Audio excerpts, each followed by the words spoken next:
12th exam முடிச்சுட்டு இப்பதான் கொஞ்சம் ரிலாக்ஸ் ஆயிருப்பீங்க. இதுக்கப்புறம் நீங்க இன்ஜினியரிங் படிக்க போறீங்க அப்படின்ற ஒரு தாட்ல இருந்தீங்க அப்படின்னா இந்த வீடியோ உங்களுக்கு மிக மிக ஒரு முக்கியமான வீடியோவா அமைய போகுது. ஃபர்ஸ்ட் ஆஃப் ஆல் நீங்க இன்ஜினியரிங்ல இருக்கக்கூடிய பேசிக்கான விஷயங்கள்லாம் தெரிஞ்சுக்கோங்க. சரிங்களா? எந்த ஒரு விஷயத்தையுமே நம்ம முன்கூட்டியே தெரிஞ்சுக்கிட்டு அதுக்கப்புறமா அதுல இறங்குறதுன்றது தான் புத்திசாலித்தனம் இல்லையா? சோ அதனால இந்த வீடியோவை நீங்க A to Z ஃபுல்லா பார்த்து நான் சொல்லக்கூடிய எல்லா விஷயங்களையும் தெரிஞ்சுக்கோங்க. சரிங்களா? First of all engineering cut off எப்படி கால்குலேட் பண்றாங்கன்றது தெரிஞ்சுக்கோங்க. நிறைய பேருக்கு தெரிஞ்சிருக்கலாம், தெரியாதவங்க இந்த வீடியோ பார்த்து தெரிஞ்சுக்கோங்க. சரிங்களா? எக்ஸாம்பிளுக்கு சொல்றேன், மேக்ஸ்ல நீங்க ஒரு 90 மார்க் எடுக்கிறீங்கன்னு வச்சுக்கோங்க, பிசிக்ஸ்ல ஒரு 90 மார்க் எடுக்கிறீங்க, கெமிஸ்ட்ரிலயும் ஒரு 90 மார்க் எடுக்கிறீங்க அப்படின்னா மேக்ஸ்ல நீங்க எவ்வளவு மார்க் எடுத்தாலும் அதை அப்படியே ஃபுல்லா கால்குலேட் பண்ணிப்பாங்க. பிசிக்ஸ்ல நீங்க எடுக்கக்கூடிய மார்க்கை 2ஆல டிவைட் பண்ணிப்பாங்க. அப்ப 92ஆல டிவைட் பண்ணா என்னது 45. கெமிஸ்ட்ரியில நீங்க எடுக்கக்கூடிய மார்க்கை 2ஆல டிவைட் பண்ணுவாங்க. 2ஆல டிவைட் பண்ணா 45. நீங்க எவ்வளவு மார்க் எடுக்கிறீங்களோ அதை 2ஆல டிவைட் பண்ணிப்பாங்க. கெமிஸ்ட்ரியில நீங்க எவ்வளவு மார்க் எடுக்கிறீங்களோ அதை 2ஆல டிவைட் பண்ணிப்பாங்க. மேத்ஸ்ல நீங்க எடுக்கக்கூடிய மார்க்கை மட்டும் ஃபுல்லா எடுத்துப்பாங்க. இப்போ நீங்க மூணுத்தையும் டோட்டல் பண்ணணும். 90, 45, 45. இப்போ எல்லாத்தையும் கால்குலேட் பண்ணீங்கன்னா 180. அப்ப 180ன்றது தான் உங்களுடைய இன்ஜினியரிங் கட் ஆஃப். ஓகேவா? நான் சொல்றது உங்களுக்கு புரிஞ்சிருக்கும். இன்ஜினியரிங் கட் ஆஃப் அப்படின்றது நீங்க மேத்ஸ்ல எடுக்கக்கூடிய மார்க்கை ஃபுல்லா கால்குலேட் பண்ணியும் பிசிக்ஸ் அண்ட் கெமிஸ்ட்ரியில எடுக்கக்கூடிய மார்க்கை 2ஆல டிவைட் பண்ணியும் எடுத்துப்பாங்க. இதுதான் உங்களுடைய இன்ஜினியரிங் கட் ஆஃப். ஓகேவா? இப்போ நீங்க இன்ஜினியரிங் படிக்க போறீங்க அப்படின்னா எந்த மாதிரியான காலேஜஸ்ல இன்ஜினியரிங் ஜாயின் பண்ணா நல்லா இருக்கும், எந்த மாதிரியான காலேஜஸ்லாம் இருக்கு, என்ன யூனிவர்சிட்டிஸ் இருக்கு, இது எல்லாமே நீங்க A to Z தெரிஞ்சுக்கணும் இல்லையா? சோ நான் இப்ப சொல்றேன் பாருங்க. நீங்க இன்ஜினியரிங் ஜாயின் பண்ண போறதுக்கு 2 யூனிவர்சிட்டியை சூஸ் பண்ணலாம். சரிங்களா? ஒன்னு அண்ணா யூனிவர்சிட்டி, இதுதான் கவர்மெண்ட் யூனிவர்சிட்டி. சரிங்களா? இன்னொன்னு டீம்டு யூனிவர்சிட்டி. டீம்டு யூனிவர்சிட்டி அப்படின்றது பிரைவேட் யூனிவர்சிட்டி. சரிங்களா? அண்ணா யூனிவர்சிட்டின்றது கவர்மெண்ட் யூனிவர்சிட்டி.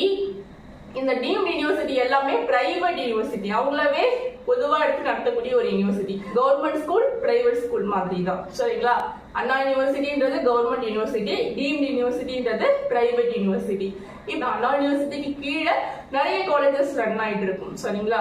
ஆனா டீம்டு யூனிவர்சிட்டிக்கு கீழே எந்த ஒரு காலேஜுமே ரன் ஆகாது. சரிங்களா? டீம்டு யூனிவர்சிட்டியா டீம்டு யூனிவர்சிட்டி அது மட்டும்தான்.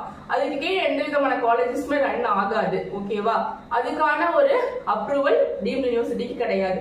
ஆனா அண்ணா யூனிவர்சிட்டிக்கு கீழே பாத்தீங்கன்னா நிறைய காலேஜஸ் ரன் ஆயிட்டு இருக்கு. சரிங்களா? அந்த காலேஜஸ் நம்ம 2 டைப்பா பிரிக்கலாம். ஒன்னு நான் அட்டானமஸ், இன்னொன்னு அட்டானமஸ். சரிங்களா? நான் அட்டானமஸ் காலேஜஸ், அட்டானமஸ் காலேஜஸ்னு 2 டைப்ஸா சொல்லலாம். சரிங்களா? நான் அட்டானமஸ், அட்டானமஸ், இந்த 2 காலேஜஸ்க்கும் என்ன டிஃபரெண்ட் அப்படின்னு பாத்தீங்கன்னா, அண்ணா யூனிவர்சிட்டிக்கு கீழே இருக்கக்கூடிய நான் அட்டானமஸ் காலேஜ்ல நீங்க படிச்சாலும் சரி, இல்ல அட்டானமஸ் காலேஜ்ல நீங்க படிச்சாலும் சரி, உங்களுக்கு வரக்கூடிய டிகிரி சர்டிபிகேட்ல அண்ணா யூனிவர்சிட்டி அப்படின்னு தான் போட்டு கொடுப்பாங்க. சரிங்களா? உங்களுக்கு நான் அட்டானமஸ், அட்டானமஸ் காலேஜ் அப்படிலாம் வராது. உங்களுடைய சர்டிபிகேட்ல அண்ணா யூனிவர்சிட்டி அப்படின்னு மட்டும் தான் போட்டு கொடுப்பாங்க. இதுவே நீங்க டீம்டு யூனிவர்சிட்டியில படிக்கிறீங்க அப்படின்னா அந்த டீம்டு யூனிவர்சிட்டி நேம் தான் உங்களுக்கு மென்ஷன் பண்ணி கொடுப்பாங்க. ஃபார் எக்ஸாம்பிள் நீங்க சவிதா யூனிவர்சிட்டியில படிக்கிறீங்க அப்படின்னா அந்த சர்டிபிகேட்ல சவிதா யூனிவர்சிட்டி தான் போட்டு கொடுப்பாங்க. சத்யபாமா யூனிவர்சிட்டியில படிக்கிறீங்கன்னா சத்யபாமா யூனிவர்சிட்டி தான் போட்டு கொடுப்பாங்க. எம்ஜிஆர் யூனிவர்சிட்டியில எம்ஜிஆர் யூனிவர்சிட்டி தான் போட்டு கொடுப்பாங்க. சரிங்களா? டீம்டு யூனிவர்சிட்டியில படிச்சீங்கன்னா அந்த டீம்டு யூனிவர்சிட்டியோட நேம் தான் உங்களுக்கு மென்ஷன் பண்ணி கொடுப்பாங்க சர்டிபிகேட்ல. ஆனா நீங்க அண்ணா யூனிவர்சிட்டிக்கு கீழே இருக்கக்கூடிய காலேஜஸ் நான் அட்டானமஸ்ல படிச்சாலும் சரி, இல்ல அட்டானமஸ்ல படிச்சாலும் சரி, உங்களுடைய டிகிரி சர்டிபிகேட்ல அண்ணா யூனிவர்சிட்டி அப்படின்னு போட்டுதான் சர்டிபிகேட் கொடுப்பாங்க. சரிங்களா? அண்ணா யூனிவர்சிட்டியில படிச்ச சர்டிபிகேட் வாங்குறதுன்றது ரொம்ப ரொம்ப ரொம்ப வேல்யூபிள். சரிங்களா? நீங்க ஜாப்க்கு போகும்போது உங்களுக்கு சீக்கிரமாவே ஜாப் ஆப்பர்ச்சுனிட்டிஸ் எல்லாமே கிடைக்கும். சரிங்களா? இப்போ பாத்தீங்கன்னா இந்த அண்ணா யூனிவர்சிட்டி கீழே நான் அட்டானமஸ், அட்டானமஸ்னு சொல்றாங்க இல்லையா? சோ இப்போ அந்த நான் அட்டானமஸ் அப்படின்றதுல ஒரு 300 காலேஜஸ் இருக்கு. அட்டானமஸ்ன்றதுல 140+ காலேஜஸ் இருக்கும். சோ இப்போ இந்த நான் அட்டானமஸ் அப்படின்னா என்ன அப்படின்னு பாத்தீங்கன்னா, ரெண்டுமே நான் அட்டானமஸ், அட்டானமஸ் ரெண்டுமே அண்ணா யூனிவர்சிட்டிக்கு அஃபிலியேட்டட்ல வரக்கூடிய காலேஜஸ் தான். ரெண்டுத்துல படிச்சாலும் அண்ணா யூனிவர்சிட்டி தான் சர்டிபிகேட் கொடுக்குறாங்க. அப்புறம் என்ன நான் அட்டானமஸ், அட்டானமஸ்னு சொல்றீங்க அப்படின்னு ஒரு டவுட் உங்களுக்கு வரும் இல்லையா?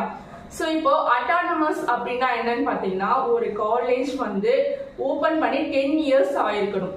சரிங்களா. ஒரு காலேஜ் ஓபன் பண்ணி 10 years ஆயிருக்கணும். அதோடைய காலேஜோட இன்ஃப்ராலாம் நல்லா இருக்கணும். சரிங்களா. காலேஜோடைய இன்ஃப்ரா வந்து நல்லா இருக்கணும்.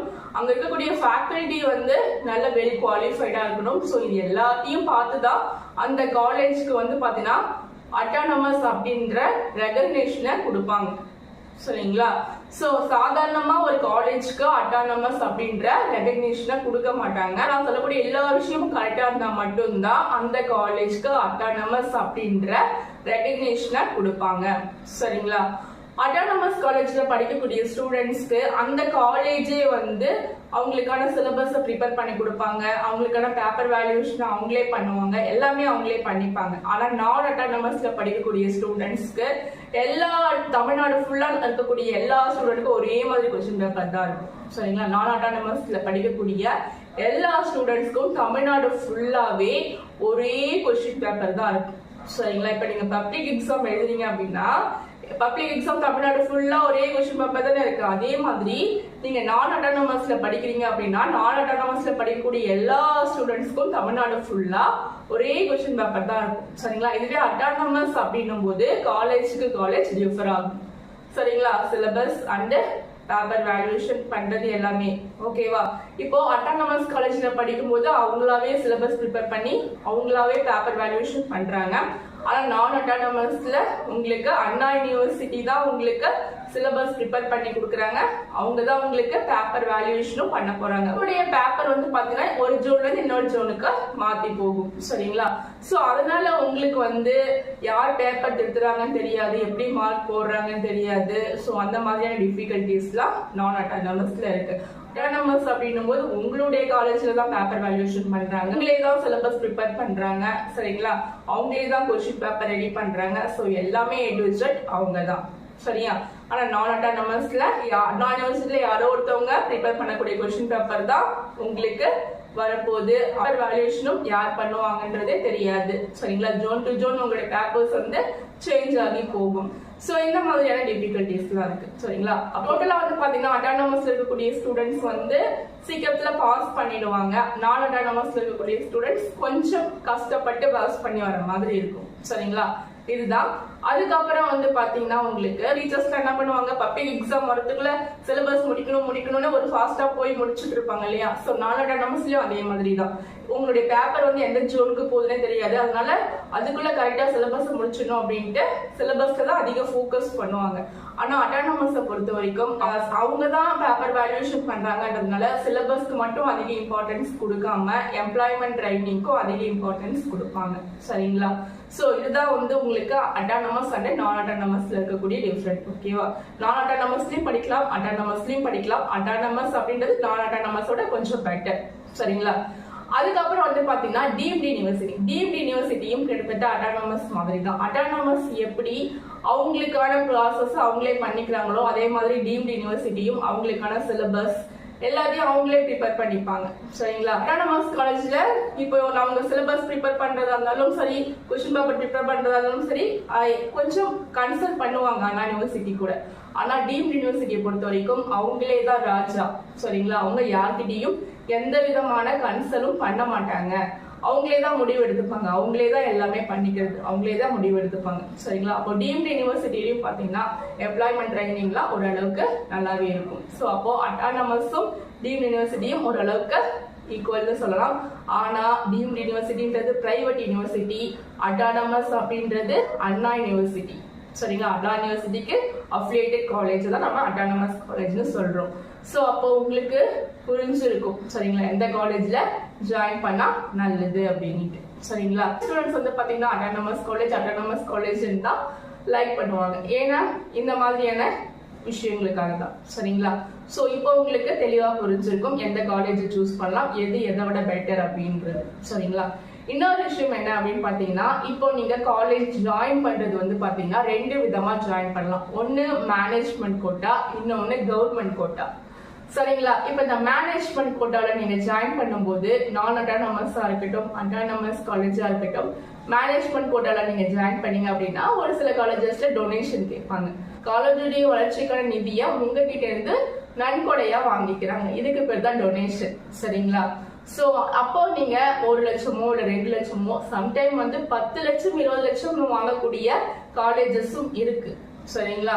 ஸோ இந்த மாதிரி வந்து பாத்தீங்கன்னா மேனேஜ்மெண்ட்ல போகும்போது நீங்க டொனேஷன் கொடுத்து போகணும். டாப் காலேஜஸ்ல தான் இந்த மாதிரி டொனேஷன் எல்லாம் வாங்கிட்டு இருக்காங்க. ஓரளவுக்கு நார்மலான அட்டானமஸ் காலேஜஸ்ல இந்த மாதிரி டொனேஷன்ஸ் எல்லாம் வாங்குறது கிடையாது. சரிங்களா? சோ அப்போ இந்த மாதிரி டொனேஷன் கொடுக்கணும். இன்னொன்னு வந்து பாத்தீங்கன்னா நீங்க மேனேஜ்மெண்ட்ல போகும்போது உங்களுக்கு எந்த விதமான ஸ்காலர்ஷிப்பும் கிடைக்காது. நீங்க எஸ்சி கம்யூனிட்டியா இருந்தா உங்களுக்கு 50,000 ரூபாய் வரைக்கும் வருஷத்துக்கு 50,000 ரூபாய் ஸ்காலர்ஷிப் இன்ஜினியரிங் படிக்கும் போது. சரிங்களா? அப்ப 4 வருஷத்துக்கும் சேர்த்து எவ்வளவு வருது? 2 லட்சம் ரூபாய் ஸ்காலர்ஷிப் வருது. நீங்க மேனேஜ்மெண்ட்ல போகும்போது உங்களுக்கு 2 லட்சம் ரூபாய் ஸ்காலர்ஷிப் லாஸ். ஓகேங்களா? இது ஒண்ணு. இன்னொன்னு, நீங்க தான் உங்க ஃபேமிலியிலே ஃபர்ஸ்ட் கிராஜுவேட்டா இருக்கீங்க அப்படின்னா உங்களுக்கு 25,000 ரூபாய் ஸ்காலர்ஷிப் கவர்மெண்ட் கொடுக்குது ஒரு வருஷத்துக்கு. அப்போ 4 வருஷத்துக்கு எவ்வளவு ஆகுது? 1 லட்சம் ரூபாய் ஆகுது. அப்போ நீங்க மேனேஜ்மெண்ட்ல போகும்போது இந்த 1 லட்சம் ரூபாய் ஸ்காலர்ஷிப்பும் உங்களுக்கு கிடையாது. ஓகேவா? சோ இந்த ஸ்காலர்ஷிப்லாம் உங்களுக்கு வேணும் அப்படின்னா டிஎன்இஏ கவுன்சிலிங் மூலமா போகணும். சரிங்களா? அதனால நீங்க கவர்மெண்ட் கோட்டா கிடைக்கிற வரைக்கும் வெயிட் பண்ணுங்க. கிட்டத்தட்ட உங்களுக்கு ஜூலை ஆகஸ்ட்ல தான் கவுன்சிலிங் நடக்கும். அந்த சீட் எல்லாமே அப்படியே தான் இருக்கும். ஸோ யாராலையுமே கவர்மெண்ட் சீட்டை எடுத்துட்டு போக முடியாது. சரிங்களா? சீட்டு காலி ஆயிடும் அப்படிலாம் நீங்க பயப்படவே தேவையில்லை. சரியா? ஓகே, இந்த வீடியோ உங்களுக்கு ரொம்ப ரொம்ப யூஸ்ஃபுல்லா இருக்கும்னு நினைக்கிறேன். மறக்காம நம்மளுடைய வாட்ஸ்அப் குரூப்ல ஜாயின் பண்ணிக்கோங்க. கவுன்சிலிங் முடிஞ்சு காலேஜ்ல ஜாயின் பண்ற வரைக்கும் நான் உங்களை கைட் பண்றேன். சரிங்களா? அது மட்டும் இல்லாம நீங்க அரசு பள்ளி மாணவரா இருந்தா 7.5 இடஒதுக்கீடு அடிப்படையில எப்படி வந்து ஃப்ரீயா படிக்கலாம் அப்படின்றதையும் நான் உங்களுக்கு சொல்றேன். எந்தெந்த காலேஜஸ்ல ஃபுல் ஃப்ரீ பண்ணிட்டு இருக்காங்கன்றதையும் நான் உங்களுக்கு சொல்றேன். உங்க ஃப்ரெண்ட்ஸுக்கு மறக்காம இந்த வீடியோவை ஷேர் பண்ணி விடுங்க. நீங்க வீடியோ ஃபர்ஸ்ட் டைம் பாக்குறீங்கன்னா சப்ஸ்கிரைப் பண்ணி சப்போர்ட் பண்ணுங்க. ஓகேவா? Okay, bye. மீண்டும் அடுத்த ஒரு வீடியோவோட நான் உங்களை சந்திக்கிறேன்.